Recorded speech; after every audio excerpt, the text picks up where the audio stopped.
Selamat pagi Bapak Ibu sekalian, selamat berjumpa kembali di dalam Renungan Pagi.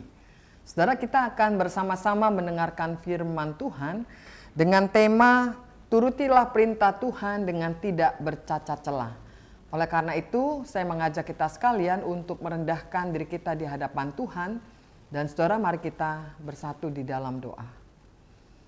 Tuhan, kami datang kepadamu di pagi ini dengan rasa syukur dan terima kasih karena kami boleh merasakan kasih setia Tuhan yang begitu nyata dalam hidup kami.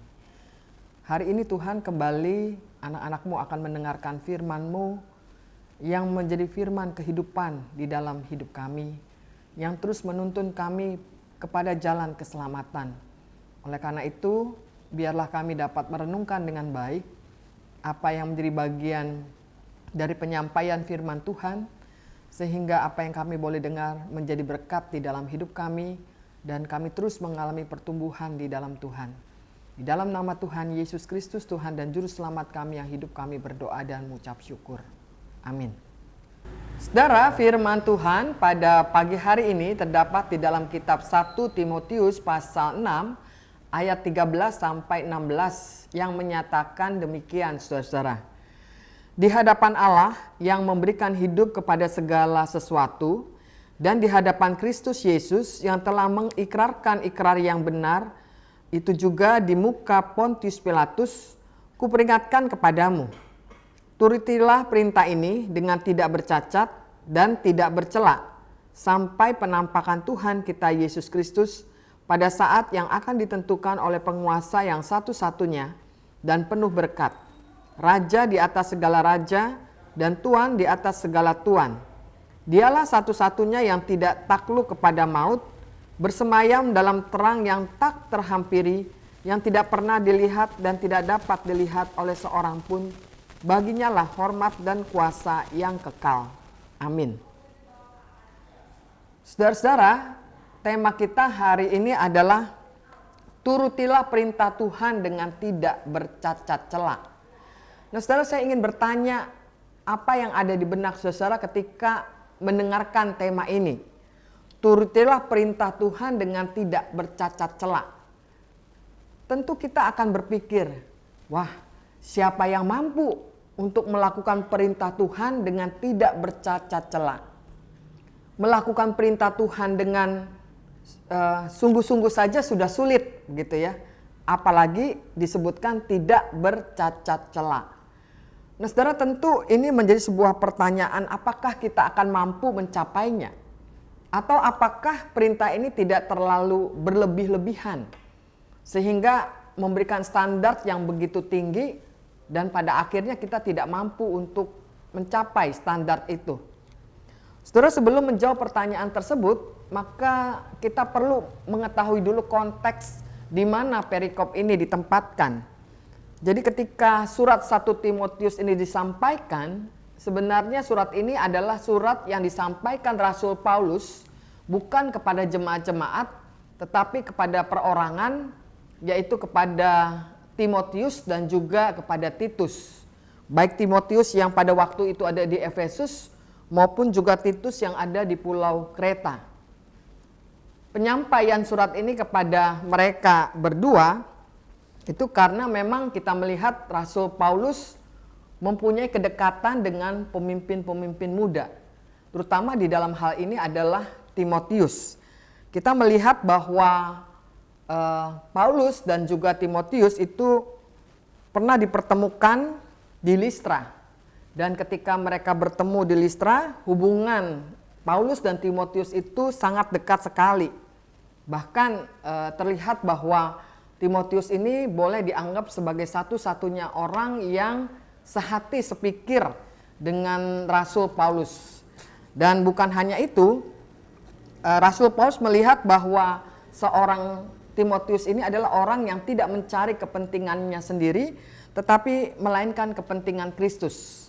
Dan karena itu terlihat sekali bahwa antara Paulus dengan Timotius mempunyai hubungan yang sangat dekat, seperti hubungan seorang ayah dengan anaknya.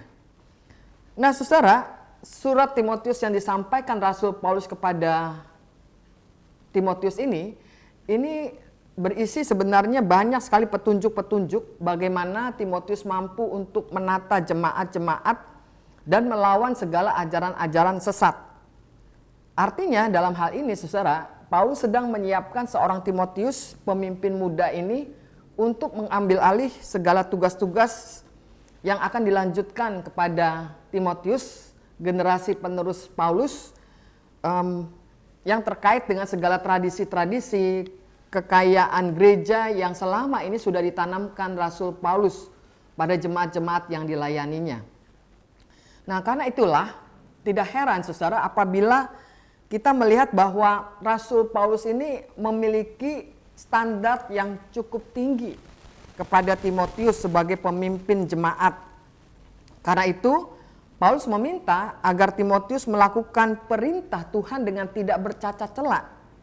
Supaya apa? Supaya walaupun dia masih muda, orang tidak meremehkan dia, menganggap dia seakan-akan masih muda dan lain sebagainya, sehingga tidak mampu memimpin jemaat.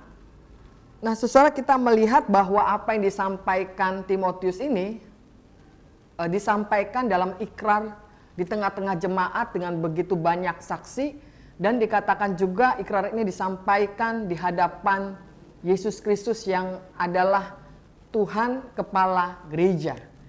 Nah, karena itu tentu apa yang diucapkan oleh Timotius ini bukan sekedar kata-kata yang mudah diucapkan, tetapi harus benar-benar diresapi, direnungkan secara mendalam, dihayati dan tentunya dipraktekkan sebagai seorang pemimpin jemaat. Nah, oleh karena itu pertanyaannya kemudian kita akan berkata bahwa kalau begitu tidak heran bahwa perintah untuk melakukan perintah Tuhan dengan tidak bercacat celah itu memang tugas dari Timotius atau Titus sebagai pemimpin-pemimpin jemaat.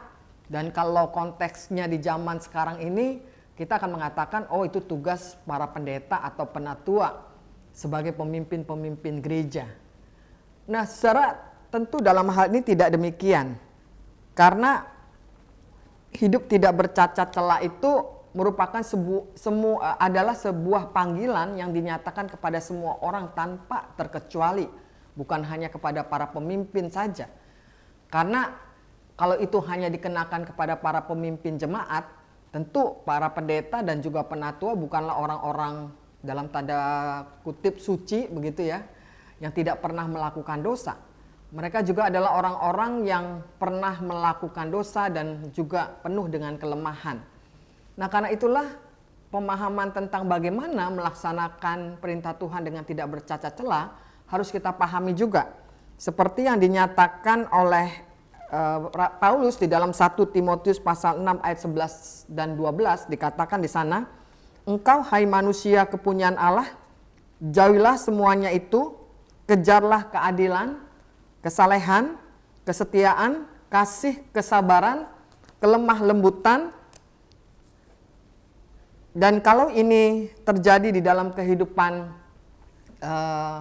di mana setiap orang untuk menghidupi kehidupan yang tidak bercacat celah, maka kita menyadari juga di dalam dunia yang penuh dengan segala tantangan hidup ini, Timotius harus berusaha dengan sungguh-sungguh membangun kehidupan imannya dan juga membangun sebuah karakter kepemimpinan yang baik. Nah, kalau ini dikaitkan dengan kita, saudara, apakah dalam hal ini kita berdiam diri dan kita tidak mau tahu dengan semuanya itu? Tentu tidak demikian. Kita juga akan berusaha untuk memiliki standar rohani yang semakin baik dan berkualitas. Oleh karena itu, yang dimaksud Paulus dengan hidup tidak bercacat celah di sini, melakukan perintah Tuhan dengan tidak bercacat celah di sini adalah bagaimana setiap kita harus memiliki kesungguhan di mana kita melakukan segala perintah-perintahnya seturut dengan kehendak Tuhan.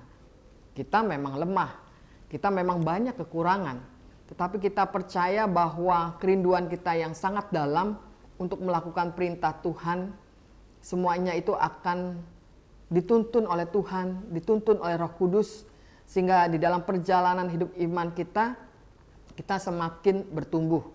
Jangan kita hanya cukup menjadi seorang Kristen yang suam-suam kuku, orang Kristen yang seakan-akan yang penting saya sudah ibadah ke gereja, sudah aktif melayani, tetapi di dalam diri kita kita tidak memiliki kehidupan iman yang baik, kehidupan iman yang bertumbuh, dan kita tidak membentuk karakter-karakter serupa dengan Kristus. Nah, oleh karena itu inilah panggilan kita bersama, saudara, bahwa melalui ibadah-ibadah kita, melalui persekutuan kita dengan sesama anggota jemaat, melalui keaktifan kita melayani, semua itu menjadi alat di tangan Tuhan untuk membentuk kita agar kita menjadi seorang Kristen yang hidupnya serupa dengan Kristus, yang senantiasa mengalami pembaharuan di dalam kehidupan iman maupun juga di dalam karakter-karakter kita. Tuhan memberkati kita. Amin. Saudara, mari kita satukan diri kita di dalam doa. Tuhan, kami datang kepadamu di pagi hari ini sangat bersyukur sekali dengan firman Tuhan yang boleh mengingatkan setiap kali kepada kami untuk melakukan perintah Tuhan dengan tidak bercacat celah. Walaupun kami sadar siapakah kami manusia yang penuh dengan kerapuhan, yang sering kali melakukan kesalahan, tetapi itu tidak mengendurkan kami untuk boleh melakukan firman Tuhan dengan sungguh-sungguh, untuk melaksanakan perintah Tuhan sebagaimana yang diajarkan Paulus kepada Timotius. Oleh karena itu Tuhan, berkati kehidupan kami supaya di dalam perjalanan hidup kami sebagai anak-anak Tuhan, kami beroleh kemajuan di dalam pertumbuhan iman kami, pertumbuhan atau pembaharuan karakter kami yang serupa dengan Kristus. Tuhan, kami juga berdoa pada saat ini untuk kehidupan kami bergereja. Kami bersyukur untuk GKI Surya Utama dengan pelayanan yang dilaksanakan oleh majelis jemaat maupun juga badan-badan pelayanan yang boleh membimbing, membina, membangun persekutuan, menyatakan kesaksian, sehingga kami sebagai anggota-anggota jemaat boleh merasakan penggembalaan yang baik melalui kehadiran para pendeta maupun juga penatua.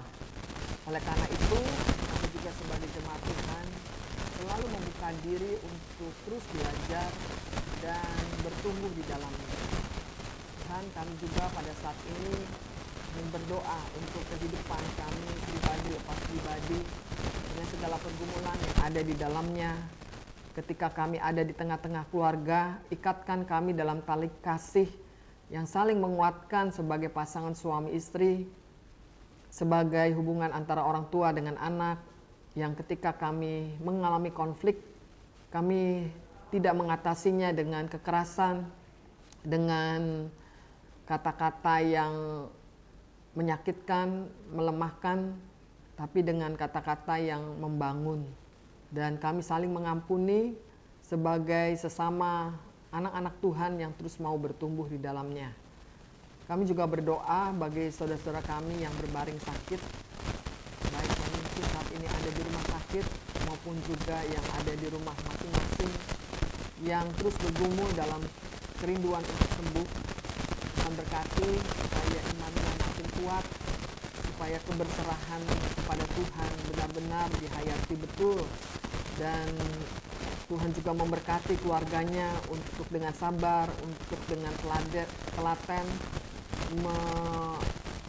menjaga dan juga merawat dengan penuh kasih. Kami juga berdoa Tuhan mencukupkan segala biaya-biaya pengobatan yang dibutuhkan mereka. Tuhan, kami juga ingin berdoa untuk anak-anak kami dalam studi mereka, baik yang mungkin masih di taman kanak-kanak sampai mereka yang sudah studi lanjut. Biarlah Tuhan juga menolong terus supaya mereka punya motivasi yang kuat dalam belajar, sehingga mereka boleh mencapai cita-citanya dan masa depan mereka terarah, dan mereka pun juga bisa menjadi berkat ketika mereka sudah boleh menjadi dewasa dan Tuhan menempatkan dimanapun mereka berada. Kami juga berdoa untuk Indonesia yang selalu kami rindukan, agar Indonesia tetap ada dalam kesatuan, tidak terpecah-pecah, dan para pemimpinnya senantiasa mengingat akan Tuhan, dan dalam kepemimpinannya selalu mengayomi rakyat dengan penuh kasih. Berdoa juga untuk dunia ini yang selalu kami rindukan penuh dengan kedamaian. Para pemimpinnya mau duduk bersama untuk membicarakan perdamaian bagi seluruh dunia dan bahkan makhluk hidup ciptaan Tuhan lainnya. Tuhan, inilah seluruh doa-doa syafaat kami yang hanya kami naikkan di dalam nama Tuhan Yesus Kristus. Amin.